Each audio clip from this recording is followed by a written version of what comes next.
Enjoying their first weekend of reopening, but a message for visitors from other areas. The message is they shouldn't. They should be staying home. They should be staying local. How the staggered reopening of the province is sparking worries as new variants bring on new threats. Plus, we're preparing for high volumes. We're preparing for the ways in which our communities are going to need us to be there for them. Hospitals preparing for a possible third wave. Are they ready? And young people are still saying it's easier for them to get guns than it is to get jobs. 7 shootings in 7 days, 3 of them fatal. Off the heels of a violent week, experts and community members sound the alarm on gun violence during the pandemic. This is CBC Saturday News.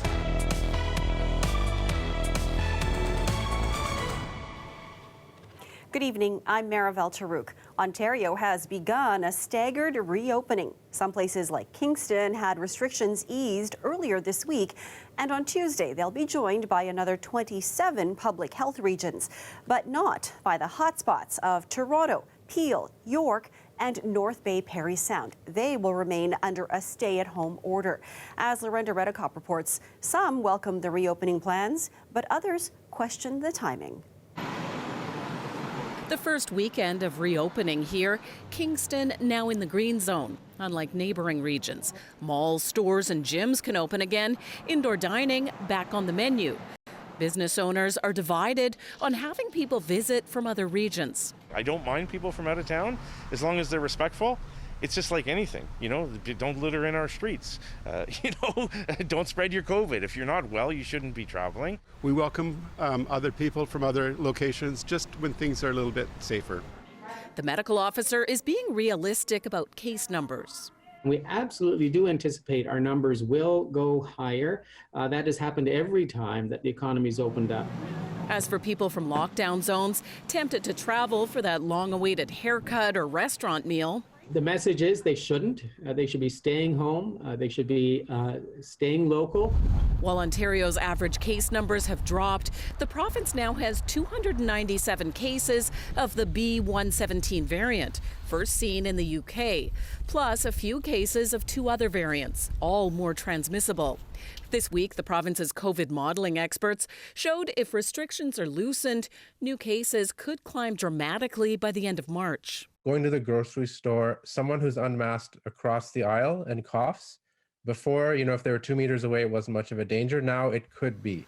The Ontario Hospitals Association called the province's move to reopen shocking and confusing, saying healthcare workers are exhausted, hospitals just barely recovering from the peak of Wave 2. It's been a year of this, right? Almost a year in intensive care for people. And we really shouldn't throw gasoline onto a fire. I think that's the gist of it. Dr. Perzada points to the fast rise in cases seen in places like the UK as a warning sign. In Kingston, the local medical officer says they'll be closely monitoring what happens, but is hopeful they won't have to move back into lockdown. Lorenda Redicop, CBC News, Toronto. The province reported 1,300 new cases today. 19 more people with COVID lost their lives. The bulk of the cases coming from the usual hotspots, Toronto leading the pack with 433 cases, followed by Peel with 253 and York Region reporting 116. 786 people are currently hospitalized with the virus, 287 of which are in intensive care units and 203 are on ventilators. More now on the concern growing among hospitals over the province's reopening plans. Epidemiologists and emergency physicians are sounding the alarm, worried that hospitals may not be prepared for a third wave as more COVID-19 mutations emerge. Jessica Ng has that part of the story. And it's been incredibly difficult and challenging year. Dr. Aaliyah de Ramsey works in emergency at Toronto General and Toronto Western Hospitals. She says her and her colleagues have banded together as they prepare for the potential emergence of a third wave. Since January last year, we have been doing simulation training to prepare for caring for COVID-19 patients, and that has only accelerated and expanded this year. We've done hundreds of hours of skills training. The province announced that 27 public health regions will be moved out of shutdown starting February 16th. On Twitter, Ontario Hospitals Association President Anthony Dale called the reopening decision shocking and confusing. He tweeted, "Nothing in hospitals is normal. The warning could not have been clearer. An exhausted, overextended hospital sector is likely going to have to deal with a third pandemic wave." While it is true we will not get enough vaccines in time to prevent a third wave, we might have been able possibly to vaccinate enough of our hyper vulnerable, that is long-term care residents, so that the mortality toll of the third wave might not be as high. So I'm actually expecting a very high number of cases for the third wave, but not a high number of deaths. And many of them associated with coronavirus variants. According to interim results of a Public Health Ontario point of prevalence study, 5.5% of samples screened had the gene mutation associated with the UK B117 variant or the South African B1351 variant. Less than 3% were individuals who had recently traveled internationally. In Toronto, 4 people with COVID-19 at Baycrest Hospital screened positive for a variant last week alone. It strikes me that the presence of B117 might be the mechanism for our third wave. We're preparing for high volumes. We're preparing for the ways in which our communities are going to need us to be there for them. All in the hopes that the lessons learned from the first and second waves can help carry them through a possible third. Jessica Ng, CBC News, Toronto.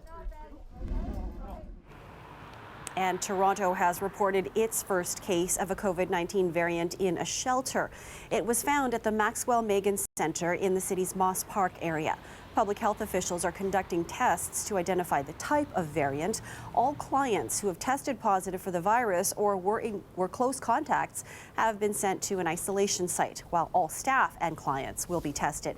The shelter is currently dealing with 8 cases of COVID-19. Now an update to a story we brought you yesterday from a retirement home in Cordis, Ontario. Durham police have confirmed they have launched an investigation after it was discovered door handles had been removed from some residents' suites who had tested positive for COVID-19. Police said they were notified yesterday afternoon after someone came forward and advised them of the situation. The residents' parent company, Verve Senior Living, has also launched an investigation, calling it a violation of their protocols and practices. They said the general manager has been placed on leave and all door handles have been reinstalled. Police are still in preliminary stages of the investigation and will need to determine whether the case is criminal in nature. A team featuring some of Toronto's top Black scientists begins a new mission today. The lack of trust. And other Black professionals, especially Black scientists, can speak to that as sort of fellow sufferers. We too have been there. The idea is to reach as much people who are vaccine hesitant as possible using traditional and non-traditional medias. And engaging with them in a very respectful and validating ways. They are trying to combat misinformation and vaccine hesitancy among the city's Black communities. Data suggests Black residents are more likely than others to resist COVID-19 vaccines. Their goal is to persuade more of the community to get vaccinated. Organizers say accomplishing that will involve undoing multiple generations worth of damage and distrust inflicted on Black communities by medical science. Today is the first of 5 town hall meetings that will happen over the next 3 weeks.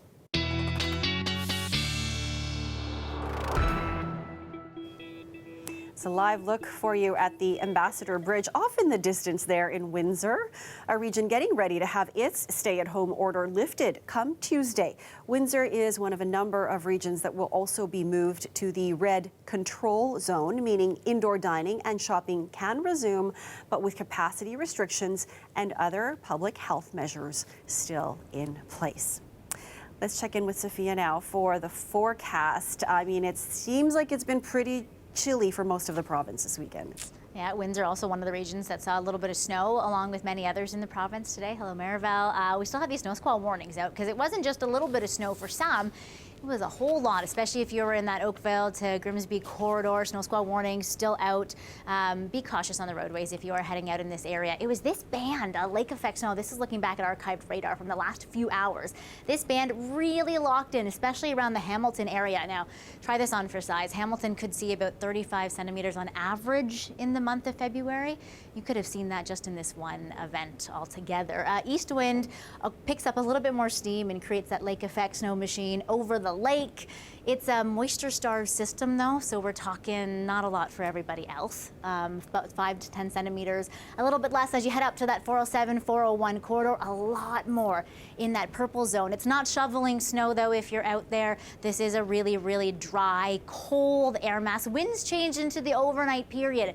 And as we clear out into Sunday, you're actually looking at the better day of this long weekend, closer back up to seasonal, clear skies, a bit of a Valentine's Day gift. But if you want to stick around, the long range has a 1-2 punch of more storms and a whole lot of cold. Okay, so we'll check in with you in a few minutes. Thanks, Sophia. You're welcome.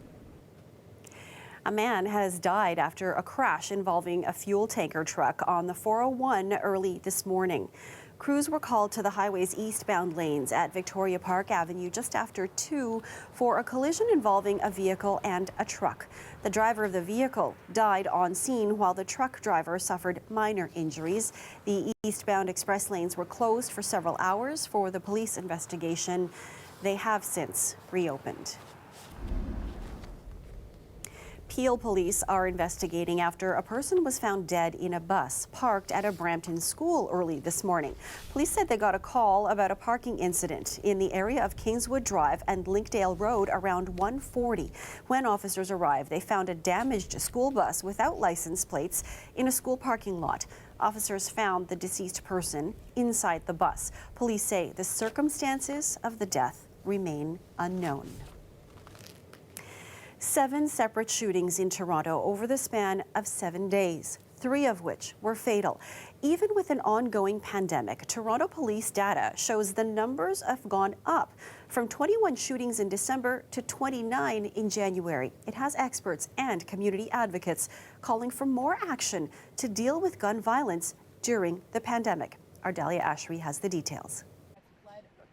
Amidst the pandemic lies another issue in the GTA, one that's not new to the city, a gun violence epidemic.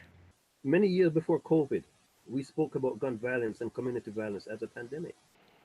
This past week, there's been 7 separate shootings, 3 of them on Friday alone, including a 14-year-old girl who was shot in the head. This sociologist says there are 2 main contributing factors to the gun violence happening now: economic downturn and mental health struggles. It's bad enough that everyone's feeling the financial squeeze of the pandemic, and certainly the most vulnerable segments more than others. But people in general are much more isolated now, and so they have less outlets and less supports around them to help them weather this storm. Louis March is a local safety advocate. He agrees. Young people are still saying it's easier for them to get guns than it is to get jobs. Lee says the major root causes of gun violence need to be properly addressed. Eliminate poverty. They have to, 2, increase funding for community organizations that are on the ground already and helping at-risk youth. They have to increase the levels of mental health support for people who are traumatized in these communities, as we have to get serious about regulating firearms. The city says it's developing a program called TO Awards Peace, which it calls a comprehensive Toronto-made model for violence interruption and prevention. It will launch in the northwest area of the city in April. The city councillor for Jane and Finch says it's also about keeping firearms off the streets. We got to shrink the supply of guns that are available throughout the city and available to young people and to kids rather readily or easily. March says even more needs to be done. Let's look at gun violence as a public health issue. If we do not address it, and the longer we take to address it, the more difficult it will be to resolve it. Dahlia Ashry, CBC News, Toronto. Members of the Ethiopian community held a protest to call attention to the war in the northern part of Ethiopia. It was a COVID-safe demonstration to condemn the war in Tigray. They showed their solidarity by honking their horns and dressing their cars in flags and signs. The line of vehicles started in the East End and traveled across the city to Bloor and Dufferin. And in Brampton today, protesters hit the streets in solidarity with farmers in India.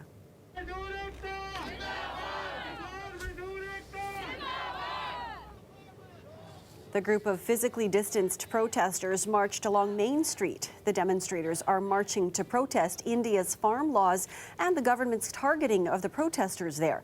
It was organized by Justice for Indian Farmers TO, a group of Punjabi youth from the GTA. The Senate judges that the respondent, Donald John Trump, former President of the United States, is not guilty as charged in the article of impeachment. A verdict in Trump's second impeachment trial today. The details on that coming up.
Donald Trump's second impeachment trial in the U.S. Senate has ended with his acquittal. 7 Republican senators did find the former president guilty, but not enough to reach the necessary supermajority. CBC's Stephen D'Souza has the details.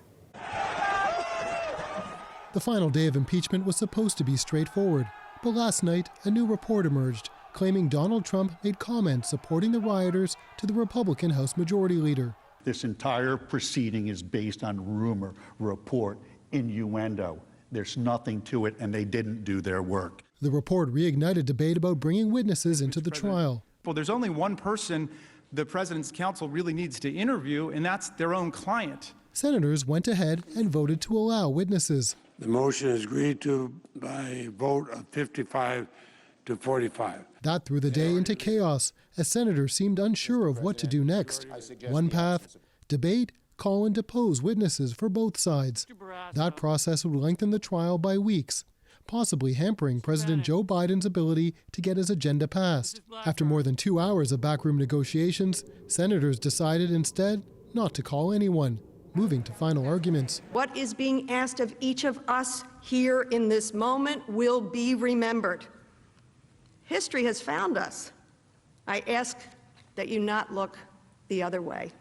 The entire spectacle has been nothing but the unhinged pursuit of a long-standing political vendetta against Mr. Trump. Then the final vote, and as expected, the Senate did not convict Donald Trump. Donald John Trump, former President of the United States, is not guilty as charged in the article of impeachment. Ultimately, 7 Republicans did vote to convict, while Republican Minority Leader Mitch McConnell, moments after voting to acquit Trump, criticized the former president for the very thing he just absolved him of. President Trump is practically and morally responsible for provoking the events of the day.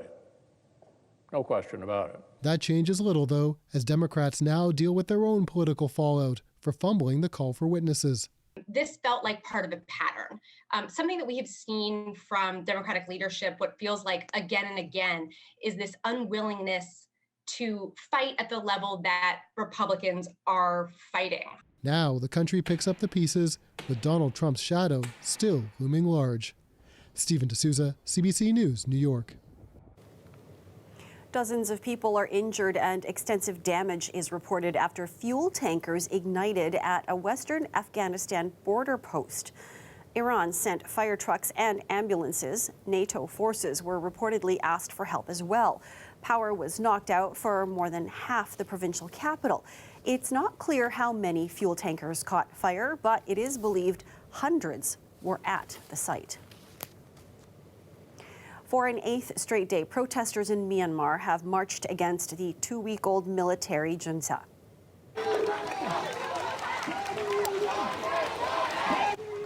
Thousands demonstrated in Yangon denouncing the coup and accusing the military of conducting nighttime arrests. Internet videos have surfaced apparently showing junta critics being taken into custody. Yesterday, the UN said more than 350 people have been detained since the military seized power, and the junta has now issued arrest orders for several more prominent opposition figures.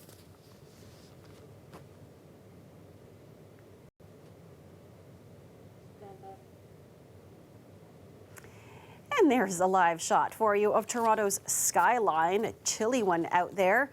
But will the cold stay? Your long-range forecast when we return. Stay tuned.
The Mississauga Fire and Emergency Service is practicing their ice water rescue skills.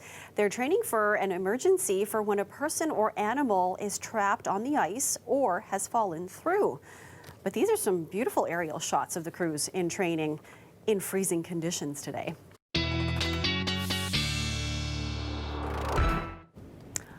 There are some hardy souls, Sophia, because I don't know if I want to be anywhere near the water in conditions like we had today. We actually had camera crews out at the Burlington waterfront. Surfers were out, brave, hardy souls. Oh, I need a sweater. There was a big surf. There was also a lot of snow and a lot of wind and a lot of cold. And we're talking what feels like almost the mid-minus teens. High. So yeah, not my cup of tea, that's for sure. You need a warm cup of tea. System is starting to move out. We're talking a couple centimeters when it's all said and done. And those chilly winds are beginning to ease. We had about 30 kilometers an hour clocked in at Pearson today, but there is a wind shift from the south. You know what that means, a breath of fresh air for Valentine's Day tomorrow, a little bit warmer. Closer back up to the seasonal mark almost. Seasonal should be -2. The high today was -9. The feels like will only be a -9 tomorrow. So a little bit better. Your clear day is Sunday and enjoy it. Get out for the walk with the family if you can, because what happens Monday and Tuesday? Watch where the storm track is, this active jet stream. It's gonna be almost right smack dab on top of us. Monday and Tuesday, a 1-2 punch. Not really heavy hitters, but yes, double storms, quick on their heels. I want you to watch Monday. It's a widespread event. Pretty much everybody in southern and central Ontario will get a couple centimeters of snowfall, and then rinse and repeat again for Tuesday. Now, there's not a lot of model confidence in the Tuesday system. It may just graze us to the south, which is why those of you in the Niagara area and south of the border will see 15 to 20 centimeters out of these two events. Everybody else about 5 to 10 centimeters when it's all said and done. But it's going to be cold, it's going to be snowy Monday and Tuesday, and then after that, here's the light at the end of the tunnel before I let you go. A lot of warm air will fight back in. That polar vortex eventually retreats, and you actually get back up to seasonal for the middle portion and the end of this upcoming work week. We haven't been seasonal for over a week now, which will be quite balmy, actually, after what we've gone through the last little while. 30 some odd days left of winter, though. Okay, well, we are counting. Thanks, Sophia. And that is our show for you tonight. Thanks for watching. We're going to leave you with a look once again at Toronto's beautiful skyline. Try to stay warm and definitely stay safe out there, everyone. Have a great night.